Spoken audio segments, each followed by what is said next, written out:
Hello everyone and welcome back to the channel.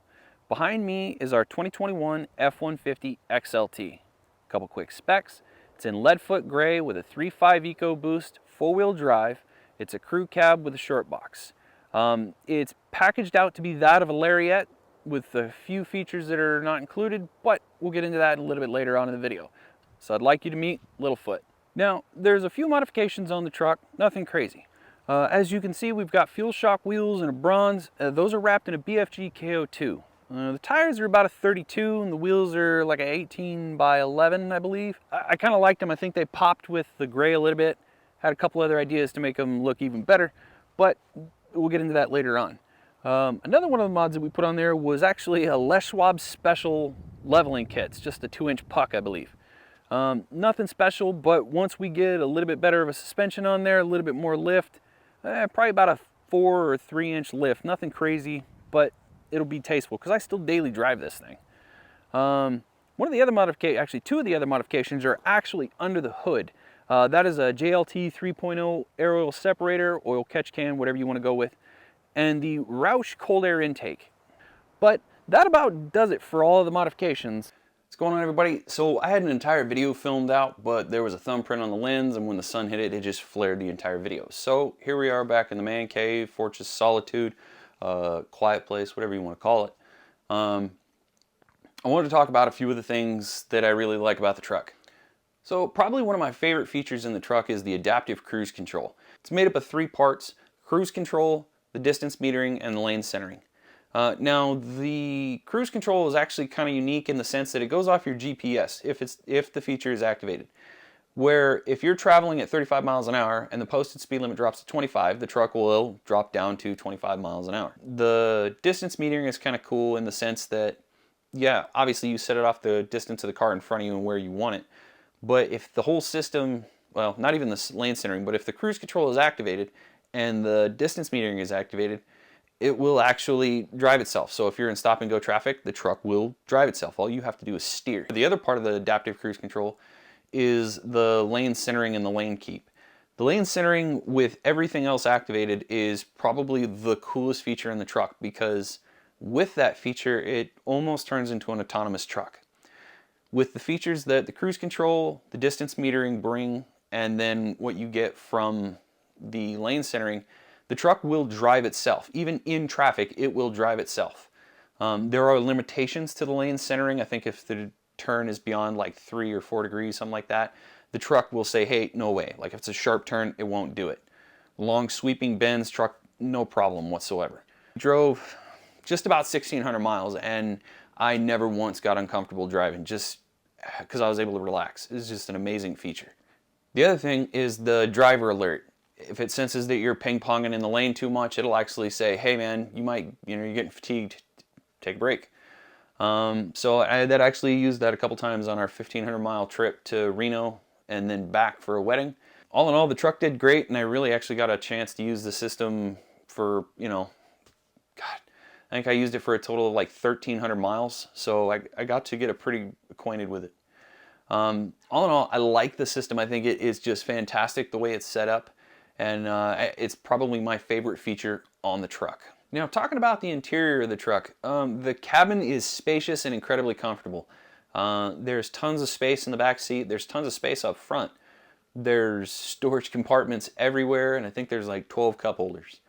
So Ford did a pretty good job on the truck. They realized that that's what it's going to be used for, just packing a whole bunch of stuff in and going places, which I guess kind of also works with overlanding. So would seem that the truck is actually a pretty good choice for overlanding. The view out of the truck is pretty good, like the 360 around. Blind spots are pretty minimal. Anything that's there, you've got a camera for, or you can adjust the mirrors and just about destroy any blind spots. Driver seating position is pretty good. The controls are laid out well. I don't ever feel like I'm overstretching to grab anything or turn a knob or whatnot. Probably one of my favorite features in the interior of the truck is the map lights. And I know that sounds weird, but that's because you can turn them all on and off with the push of just one button. Anybody that has kids knows that it's a pain in the ass when your kids turn those lights on, because they're like, I don't know how to turn it off. Is it this one? Is it that way? Does it go over here? Like, is this what you want? No, off, on. So it's like, all right, but it's just being able to turn them on and off is awesome. It seems weird, but I promise you, it's just one of those things that, yeah. The other thing that I like about it is the cluster. It's really easy on the eyes. Good color choice. They don't seem too intense. I like the fact of the screen, because we got the 15-inch screen that you can set it for dark mode and it does pretty well. It's just easy driving at night. Did not feel as fatigued. Speaking of, there's actually another feature for the cruise control where you can set it to monitor your eyes and how much you're bouncing around in the lane. And the driver alert system, it's pretty good, and I think I like the feature. Just wanted to throw that in there thinking about it. So the next thing I want to talk about is some of the mechanical features of the truck that, they're on there. I think they're great if I ever use them. I really like the Pro Trailer reverse knob. I think that'd be really great if I ever actually use a trailer, because I suck at it. The other thing I like about it is the 3.5 EcoBoost. Now, I didn't think I'd like it, but I ended up liking it. I think it works for my situation. I drive it daily to get the kids and to travel around and go do overlanding. So I think the 3.5 has got enough power and enough torque and pretty decent gas mileage. We were averaging 21.5, 22 miles a gallon going down to Reno and back. So all in all, I like the EcoBoost. So with the 4-wheel drive and the locking differential, that's just kind of a plus, especially if you're doing overlanding. You need those things. Well, at least they make it easier. Now, talking about the exterior of the truck, first of all, the color, leadfoot gray, I actually like it. I think it looks really good with those bronze wheels, and the color scheme that I got planned for it, gonna do a wrap, I think it's gonna look really, really good. But one of the things that I like the most about the exterior features of the truck is the zone lighting. I guess you'd call them flood lamps, step lamps. They're in the sides of the mirrors, and they got a pretty decent throw, and they light up pretty well. I know they're not great, but for somebody getting into overlanding, I think they would be a great option to get before you were able to get all your, LED lights that you're going to mount all the way around the truck and just make it look like a giant light bulb. They just kind of work. There's tons of lighting. You could set those up so you have enough light to set up camp at night. The other thing is the just copious amounts of cameras. The 360 view that you get on the truck is pretty good. The bed camera is pretty good. What I really like, though, I think it's like 180 degree camera on the front. So you've got your standard front-facing camera, but then there's another one that just kind of shoots off to the sides. It's worked out a couple times when pulling out of like a grocery store parking lot and can't see around the vehicles on the other side. It is designed just for that, and it does a pretty good job at doing it. Now, moving to the back side of the truck, the bed connection points are pretty good. I just bought some Anchor Sport the other day, but the 120 volt outlet that's out there, I think that would also kind of work for somebody that was getting into overlanding. It just, you've got power in the back of your truck, and you can set it up like a generator. You can even get a 400 watt, I think, back there. So that's just kind of like one of the biggest pluses, especially for getting into overland. You plug your fridge into it, you're good to go.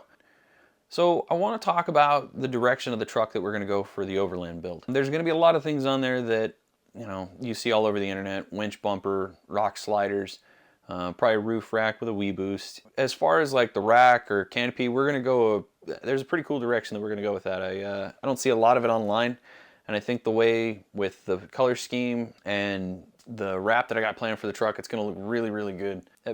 We're also going to do, at some point, we'll do suspension so we can put on bigger tires and get more clearance.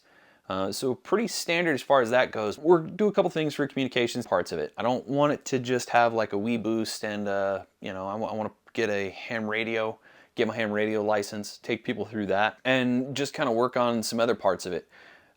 Make it a completely self-sufficient mobile rig that can just go anywhere. We've got a 36-gallon tank, so we can stay gone for a while. And that's just kind of some of the things that we wanted to do with the truck. I'm sure it'll change over time, but I'm really looking forward to it, and I think that's probably going to be the funnest part. Now, I am not mechanically inclined all that well, but I'm going to be trying to bring people into it as much as possible. I would love to get different opinions on the build and just have fun with it. I've got some other plans for the truck, but that's like long game kind of thing. That about wraps up the video. If you guys have any comments or questions, go ahead and put them in the comment section down below. Do me a favor, hit that subscribe button, give us a thumbs up for the video. Don't forget to turn on your notifications so you get notified every time I actually do post content. But until the next one, you guys, take care, stay safe, we'll see you around.